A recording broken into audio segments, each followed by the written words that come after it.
Hello everyone, and welcome to another episode of Cut Rate Commander, the series where we take a look at low-price commanders and make budget decks with them. My name is Grazzet, and today we'll be looking at a build featuring the now completed Geth, Vishgraz the Doomhive. But before we continue, be sure to like, comment, and subscribe if you like this content and would like me to continue making more videos like this in the future. And if you're feeling particularly generous, please consider buying me a coffee at the link in the description to keep me caffeinated as I work on more of these builds. Also, be sure to stick around until the end of the video to see who won last week's poll and what commanders you'll be voting for an upcoming episode. So with that out of the way, let's start by taking a look at the commander and playstyle.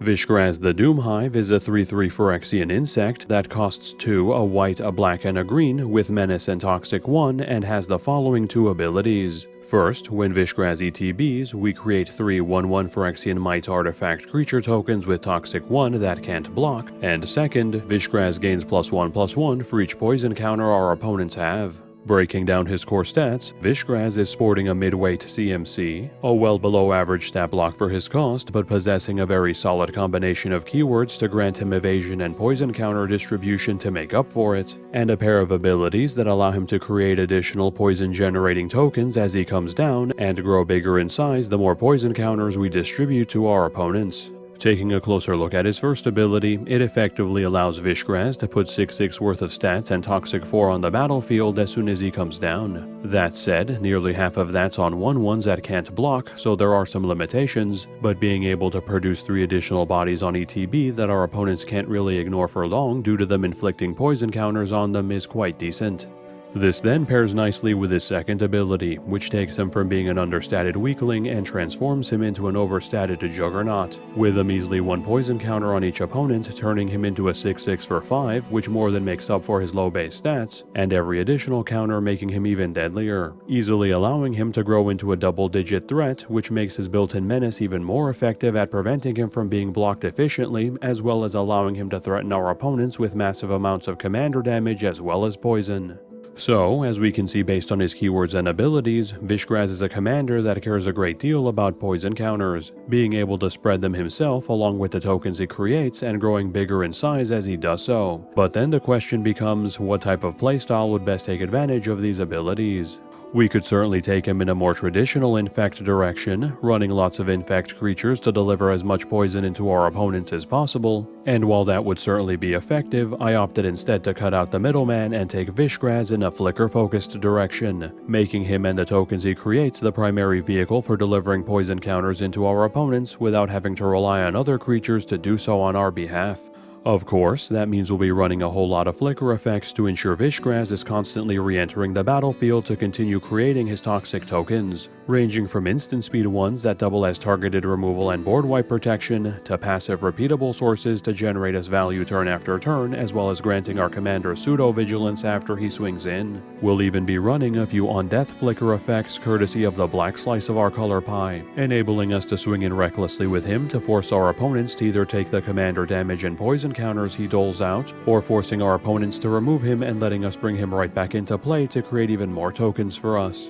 And to support Vishgraz and our flicker-heavy playstyle, we'll also be running a decent number of other creatures with ETB effects to benefit from all the temporary exile and on-death reanimation we'll be doing, ranging from creatures that help pad our core stats as they ETB over and over again, to sources of ETB proliferation to help empower Vishgraz further and, if it comes to it, to close out games by flickering them repeatedly. Couple that with a handful of ETB payoffs to generate us even more value as our creatures continually enter and leave play, and we have the makings of a deck that will either have our opponents drowning in poison or succumbing to commander damage in no time. So let us make our way to the Dross Pits of New Phyrexia where Vishgraz resides and see for ourselves this powerful but pitiable Phyrexian. In a previous life, he was Geth, a legendary lich from the same time Memnarch ruled the plane, but since he fell, he's been transformed into this thing, a Phyrexian abomination made from countless corpses whose memories plague his mind and barely allow him to control his own body. Deemed a failure and abandoned by his creator Ixil, he now wanders the Dross, newly born yet unimaginably old, trying to understand the world he's been brought into, the meaning behind his disjointed memories, and how his new body even functions, with his only companions being the swarm of venomous creatures that have come to follow him. So, now that we know a bit more about the commander and playstyle, let's start looking at the deck itself by starting with the creatures. Skipping straight to the CMC2 slot, we open with our first Flicker source in the form of Distinguished Conjurer, a 1/2 that, whenever a creature ETBs under our control, gains us 1 life, and lets us pay for a white and tap it to exile target creature and then return it into play. The passive life gain it provides, gaining us 4 life a pop every time we flicker Vishgraz, which goes a long way to pad our life totals over the course of the game, and its flicker effect, while expensive, is nice to have access to get some extra mileage out of our ETB sources. From there, we have a pair of proliferating creatures joining our ranks, those being Huatli's Raptor and Pollenbright Druid, both of which can proliferate when they ETB, the former being a 2/3 with Vigilance, and the latter being a 1/1 that gives us the option to put a +1/+1 counter on a creature instead, both of which we're running as cheap means to spread our poison counters to empower Vishgraz, and, if the opportunity presents itself, to flicker multiple times once our opponent's poison count gets high enough to close out games. Then closing out this lot, we have Gala Greeters, a 1/1 that, whenever another creature ETBs under our control, has us choose one of the following effects that has not been chosen already that turn. Either put a +1/+1 counter on Gala Greeters, create a tapped treasure token, or gain 2 life, making it a decent source of ramp in the early game as we set up our board, and, once we start flickering our commander, will allow us to proc all 3 of its effects fairly reliably, potentially multiple times per rotation, to ramp us further, make it bigger, and bolster our life totals. It's then on to the CMC3 slot, in which we'll open with a trio of ETB removal creatures, those being Knight of Autumn, Viridian Corruptor, and Reclamation Sage, all of which can destroy target artifact or enchantment when they ETB, the first being a 2/1 that also gives us the option to either put 2 +1/+1 counters on it or gain 4 life, the second being a 2/2 with Infect, and the third being a 2/1 with no other abilities, each providing us with solid back row disruption that we can flicker and re-trigger as needed to deal with any problematic artifacts or enchantments, and the first 2 even providing additional utility beyond that with their life gain and poison counter distribution respectively. Then pivoting from removal to ramp as we move deeper into this slot, we have Wood Elves, Farhaven Elf, and Topiary Stomper, all of which let us put a land from our deck into play when they ETB, the first being a 1/1 that fetches up a forest, the second being another 1/1 that fetches up a basic land and puts it into play tapped, and the last being a 4/4 with Vigilance that also fetches up a basic to put into play tapped, in addition to being unable to attack or block unless we control 7+ lands, all serving as decent land ramp sources on their own, but becoming even better as we flicker them to get even more lands into play, making it that much easier to get to Vishgraz quickly and then fuel our higher CMC spells and abilities. Similarly, we'll also be running Springbloom Druid, a 1/1 that, when it ETBs, has a sack a land to put 2 basic lands from our deck into play tapped, again providing more potentially repeatable land ramp to help us speed up our mana base, fix our colors, and get rid of basics from our deck. From there, it's on to some more poison-centric ETB creatures with Ichor Rats and Adaptive Spore Singer. Ichor Rats is a 2/2 with Infect that, when it ETBs, has each player gain a poison counter, on its own providing Vishgraz with a +3/+3 stat boost initially, and then serving as both a way to crack in or be flickered to deliver even more poison counters to our opponents to make our commander even stronger or to help close out games. Adaptive Spore Singer is a 2/2 with Vigilance that, when it ETBs, has us choose one of the following effects. Target creature gains +2/+2 and Vigilance until end of turn, or Proliferate, which will be primarily running as another source of proliferation on a flickerable body to help spread poison counters, but its ability to grant Vigilance and a stat boost to our commander can see some fringe use if we need to be able to keep him up to intercept incoming attacks. And then as our last ETB creature in this slot, we have Eternal Witness, a 2/1 that, when it ETBs, returns a card from our graveyard to our hand, serving as a fantastic way to recover our resources and pairing exceptionally well with mass flicker effects that return our creatures back into play on the next end step, allowing us to re-trigger all our other creatures' ETB effects and then returning that card right back into our hand to be used again. Then wrapping up this slot, we have the pair of ETB-centric draw sources Rumor Gatherer and Welcoming Vampire. Rumor Gatherer is a 2/1 that, whenever another creature ETBs under our control, lets us scry 1, or, if this is the second time this ability has resolved this turn, lets us draw a card instead. allowing us to effectively scry 1, draw 1, then scry 2 just by flickering our commander, making it a fantastic source of repeatable card selection and card advantage that we can trigger multiple times per rotation. Welcoming Vampire is a 2/3 flyer that, once per turn, whenever a creature of power 2 or less ETBs under our control, draws us a card. Again, providing us with more passive draw as we flicker our commander and a good chunk of our creature base on both our and our opponent's turns to help keep our hands nice and full. Then proceeding to the CMC4 slot, we open with a pair of repeatable flicker creatures joining us, those being Gale Powder Mage and Emil the Blessed.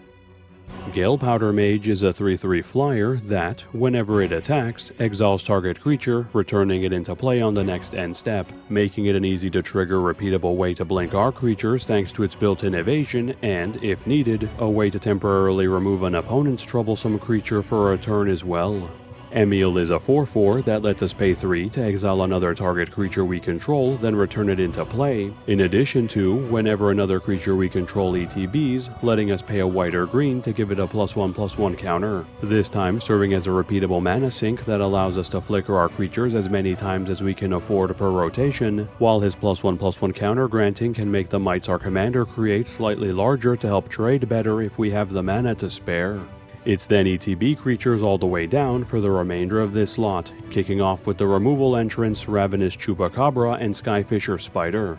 Ravenous Chupacabra is a 2/2 that, when it ETBs, destroys target creature an opponent controls, giving us a simple but effective source of creature removal on a body that can make use out of our flicker-heavy playstyle to pick off multiple problematic creatures throughout the course of the game. Skyfisher Spider is a 3/3 with reach that, when it ETBs, lets us sack a creature to destroy target non-land permanent and, when it dies, lets us exile it to gain life equal to the number of creatures we have in our graveyard. Its ETB permanent destruction being very useful to repeatedly remove all manner of threats, all for the low cost of a single mite. Voice of Many then gets slotted in as our second to last entrant in this slot, being a 3/3 that, when it ETBs, draws us a card for each opponent who has less creatures in play than we do, working very nicely alongside our commander's ability to create tokens to generally draw us 3 cards per blink for a relatively low base cost. Then as our final entrant in this slot, we have Timeless Witness, a 2/1 that, when it ETBs, returns a card from our graveyard back to our hand and has Eternalize for 5 and double green, making it a slightly more expensive Timeless Witness, which is still great in this build to get multiple resources back from our bin, with the added benefit of being able to recur one last card if it's removed once we're able to Eternalize it in the later game.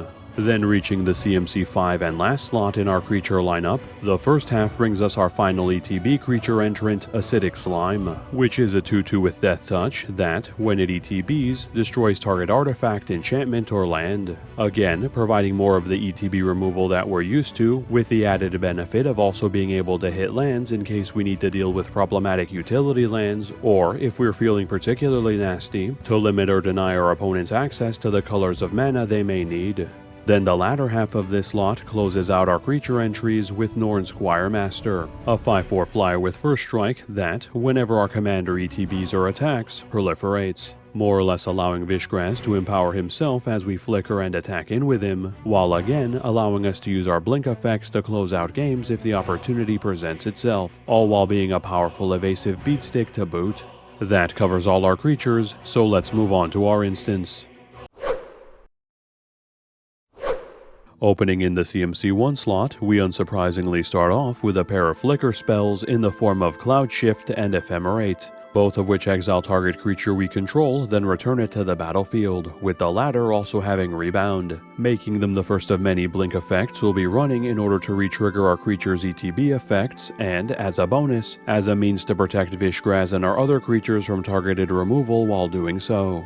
Then we close out this slot with a trio of on-death reanimation effects, those being Feign Death, Undying Malice, and Supernatural Stamina, all of which, until end of turn if target creature would die, return it to the battlefield tapped under its owner's control. The first two returning the creature into play with a +1/+1 counter, and the last giving it +2/+0 until end of turn before reanimating it instead, providing the build with some black-flavored graveyard blinking at a dirt cheap cost that allows us to be very aggressive with Vishgraz, forcing forcing our opponents to either double block to remove him, likely losing both blockers in the process, only to have him come right back into play and re-trigger his ETB effect, or instead take the commander damage and poison that comes with it to creep ever closer to elimination. The CMC2 slot then continues on the Flicker game plan with Flicker of Fate and Justicar's Portal, both of which exile target creature, then return it into play. The former also letting us target enchantments, and the latter only letting us target our creatures and giving that creature first strike when it returns into play until the end of the turn. Again, giving us access to more cheap blinking effects that we'll need to enable our commander and other ETB creatures, this time with the occasional upside of being able to flicker our opponent's cards or granting Vishgraz first strike to better block attacks. It's then on to a trio of slightly slower flicker effects with Long Road Home, Otherworldly Journey, and Liberate, all of which exile target creature, then return it into play under its owner's control on the next end step, with the first two returning it into play with a +1/+1 counter and the last only being able to target our creatures, making them a bit trickier to use than more instantaneous flicker effects if we're looking to chain blinks, but making up for it by allowing their targets to dodge board wipes, which is admittedly a decent trade-off. Then quickly diving back into Black Pseudo-Graveyard Blinking, we'll be running both Abnormal Endurance and Demonic Gifts, both of which give target creature +2/+0 until end of turn, and, if it dies that turn, returns it back to the battlefield under its owner's control, the former doing so tapped while the latter does so untapped, making them slightly more expensive versions of Supernatural Stamina, but still worth running to enable our commander to attack with impunity to continue piling on the commander damage and poison, or forcing our opponents to waste removal and or blockers on him only to enable us further.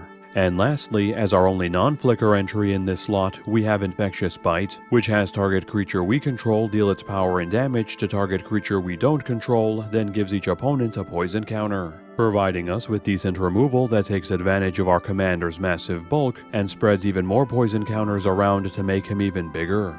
The CMC3 slot then stays on the removal game plan, bringing us Vraska's Fall, which has each opponent sack a creature and gain a poison counter, serving as a decent enemy-only edict effect, but we're mostly interested in playing it for the AoE poison distribution it provides to power up Vishgraz and set up our proliferation sources, and Beast Within, which destroys target permanent and gives its owner a 3/3 to replace it, making it a very powerful and flexible piece of removal that's capable of dealing with a wide variety of threats, despite the minor downside of giving an opponent a vanilla 3/3. Then we wrap up this slot with the Mass Flicker effect Eerie Interlude, which has us exile any number of target creatures we control, then return them back into play on the next end step, enabling us to cheaply blink all our ETB creatures to generate a massive amount of value, while also serving as excellent board wipe protection to ensure our flicker targets don't get blown out by our opponents. And lastly, reaching the CMC4 slot and our final pair of instants, we have Laziel's Acrobatics and Semester's End.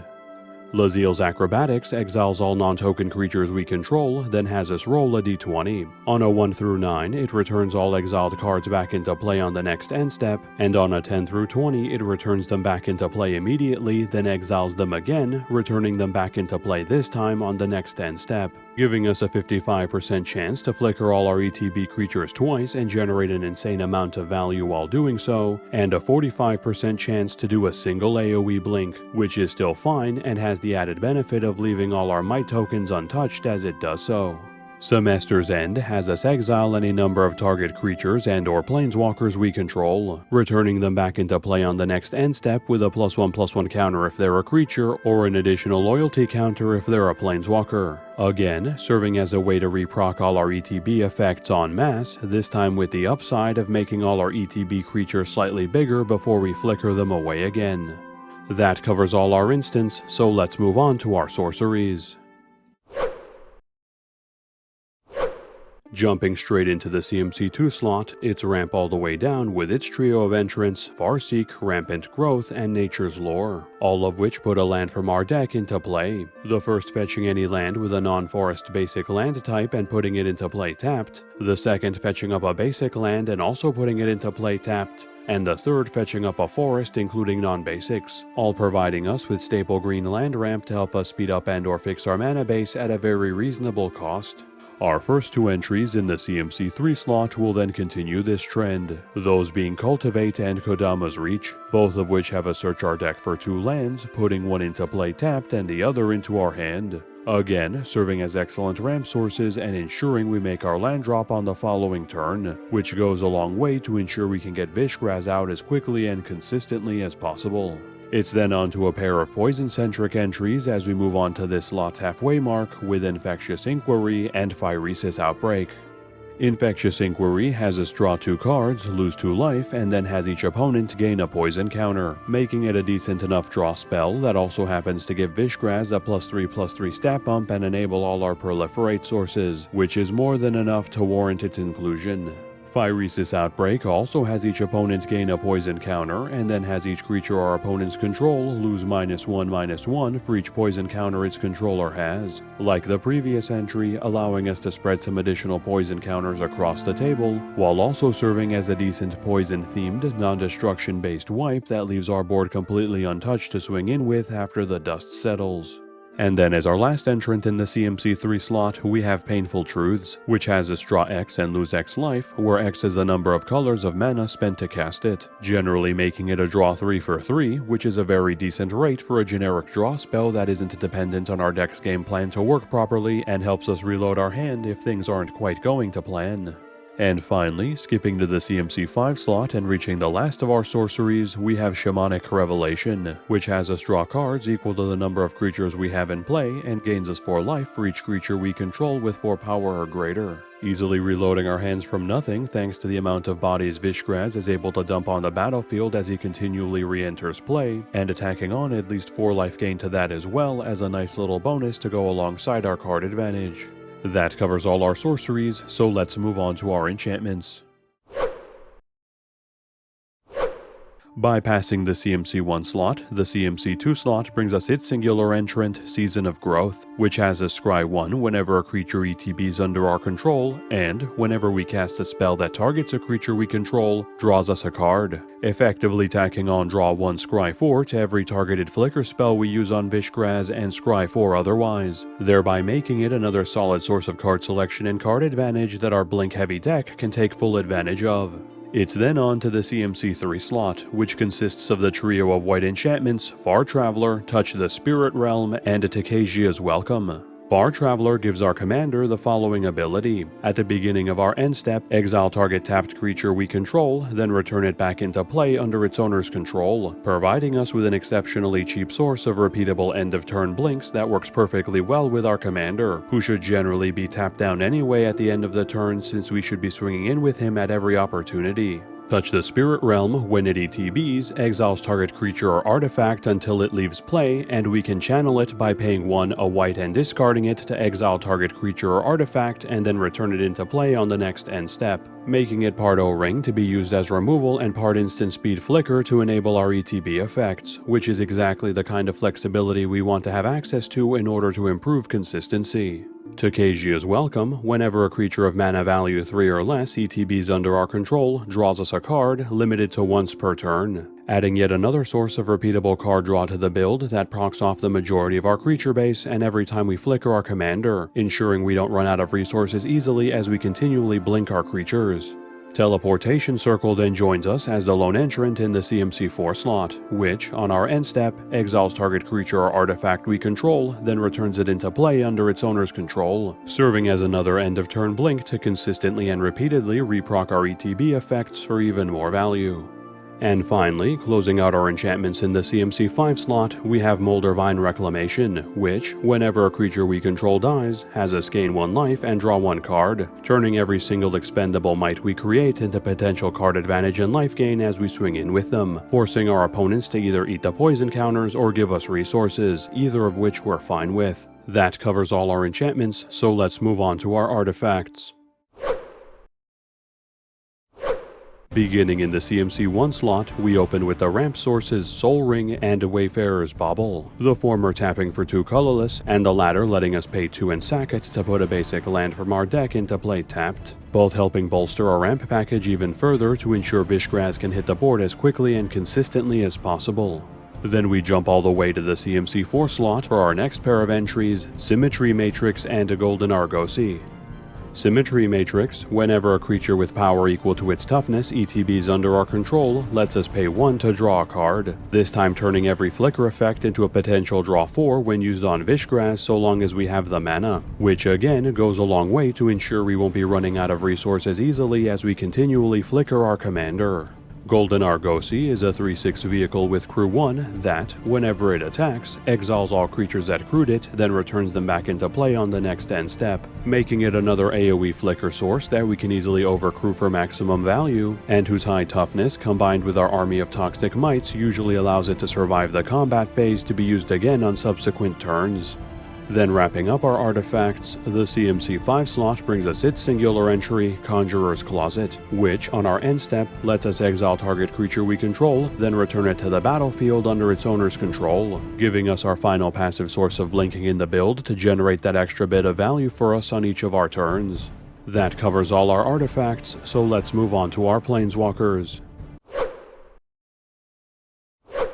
This build's singular Planeswalker will be joining us in the CMC 6 slot, that being the Eternal Wanderer, who comes into play with 5 loyalty and has the following abilities. Her passive prevents more than one creature from attacking her per round. Her +1 exiles up to one target creature or artifact, then returns that card into play under its owner's control on the next end step. Her -0 creates a 2/2 Samurai creature token with double strike, and her -4 has us choose one creature for each player, then has each player sacrifice all other creatures they control, resulting in nearly her entire kit synergizing perfectly with Vishgraz in one way or another, with her passive combining with our commander's massive bulk to prevent most conventional attacks from getting through to her, her +1 providing us with additional blinks to get even more value, and her -4 reducing everyone's board state to a singular creature which won't even be able to block Vishgraz due to his built-in menace. In fact, only her token generation gets left out of the core game plan, but even it can find use if we need bodies on the board to intercept attacks with, making her a fantastic top end for our build. That covers our singular Planeswalker, so let's move on to our land base. Starting off with our mana lands, we have Command Tower, which taps for any color in our commander's color identity, Path of Ancestry, which comes into play tapped, taps for all our colors, and scries 1 if we use that mana to cast a creature whose type matches our commander's, Sandsteep Citadel, which comes into play tapped and taps for all our colors, Murmuring Bosque, which is considered a forest, comes into play tapped and taps for either a green or a white or black instead if we take a damage, Fortified Village, Necroblossom Snarl, and Shine Shadow Snarl, all of which come into play tapped unless we reveal a land with a matching basic land type of the mana they can produce and tap for one of 2 of our colors. Canopy Vista, which comes into play tapped unless we control 2+ basic lands and taps for either a green or a white. Caves of Kolios and Llanowar Wastes, both of which tap for a colorless or one of 2 of our colors instead if we take a damage. Haunted Mire and Radiant Grove, both of which come into play tapped, tap for one of 2 of our colors and have the basic land types of the mana they can produce. And lastly, Krosan Verge, which comes into play tapped, taps for a colorless, and we can pay 2, tap it and sack it to put a plains and a forest from our deck into play tapped, including non-basics. And then as our singular utility land entry, we have Karn's Bastion, which taps for a colorless and lets us pay 4 and tap it to proliferate, giving us one last way to spread poison counters to empower our commander and close out games. And lastly, we're running 7 plains, 7 swamps, and 8 forests as our basics to close out our land base. So, now that we've covered all the cards in the deck, let's take a look at this deck's breakdown. This deck currently has 25 creatures including the commander, 18 instants, 9 sorceries, 6 enchantments, 5 artifacts, 1 planeswalker, and 36 lands. Looking at the stats that matter to our game plan, we have 19 flicker effects, 5 on-death flicker effects, 18 creatures with ETB effects, 7 cards that care about our creatures entering the battlefield, 7 sources of poison counters, and 5 sources of proliferate, giving us a good number of tools to fuel our primary flicker game plan, with plenty of ways to flicker our commander, additional creatures to blink instead as alternative targets, and various ways to generate value as our creatures continually re-enter the battlefield, as well as giving us a few additional sources of poison counters and ways to multiply them to supplement the poison-dedicated portion of the build alongside Vishgraz and his mites. For general deck stats, we have 13 ramp sources, 10 card draw sources, 11 targeted removal sources, and 2 board wipes. granting us a fairly typical spread of core stats with no real outliers. Then looking at our mana curve, we have 7 1-drops, 16 2-drops, 23 3-drops, 11 4-drops, 6 5-drops, and 1 6-drop, leaving us with a relatively lightweight curve that wants to ramp quickly in the early game and get to Vishgraz as quickly as possible, then flickering him as much as we can on both our and our opponent's turns to create as many toxic mites as possible, ideally while he dodges our opponent's removal attempts and generates value for us with our ETB payoffs, until our opponents fall to either our swarm of toxic mites or Vishgraz's immense commander damage. Currently, this deck is valued at $64.58, not counting the price of basic lands or shipping. This price was calculated by using the cheapest listed marketplace price on TCG Player at the time of this recording. For side grades, we can trade out Touch of the Spirit Realm for Mentor of the Meek if we want to add an additional ETB source of draw while slightly diminishing our flicker and removal. Season of Growth can be swapped out for Contaminated Grafter if we want to lean a bit more into poison counters and proliferate over flicker while still providing card advantage and adding in some ramp. And Welcoming Vampire can be exchanged out for Cosmic Intervention so long as we add another piece of draw elsewhere to give us another AoE way to flicker our board, which it can do quite cheaply if foretold. Then for upgrades, Acidic Slime can be cut for Druid of Purification, who makes for an even cheaper and better flicker target that destroys up to 4 targets instead of 1 when it ETBs. Symmetry Matrix can be smelted down to make room for Panharmonicon, which allows us to double up on all our ETB triggers for an insane amount of value. Reclamation Sage can be benched in favor of Lorraine of the Third Path, who still provides the same ETB back row removal but tacks on some repeatable card advantage while we wait to blink her. Golden Argosy can be docked so we can give its spot to Preston the Vanisher, who gives us another way to double up on our ETB triggers by creating token copies of our ETB creatures as we flicker them, with the added bonus of being able to turn those tokens into removal later. And Gala Greeters can be removed to make way for Elish Norn, Mother of Machines, who's not only a Panharmonicon on legs to double our ETB triggers, but also shuts down all our opponent's ETB triggers as well for an impressive amount of disruption. And lastly, my old nemesis returns as we can swap out Moldervine Reclamation's perfectly fair and balanced draw for the Great Henge, which can and often will hit the board for only 2 mana thanks to our commander's bulk, and provides us with ramp, life gain, and even draws us a card every time we summon or flicker a creature, and that's on top of those creatures coming into play with a +1/+1 counter, which is all fine and dandy if it wasn't for its price being the cost of this entire deck. Still waiting on that reprint, Wizards. Still waiting.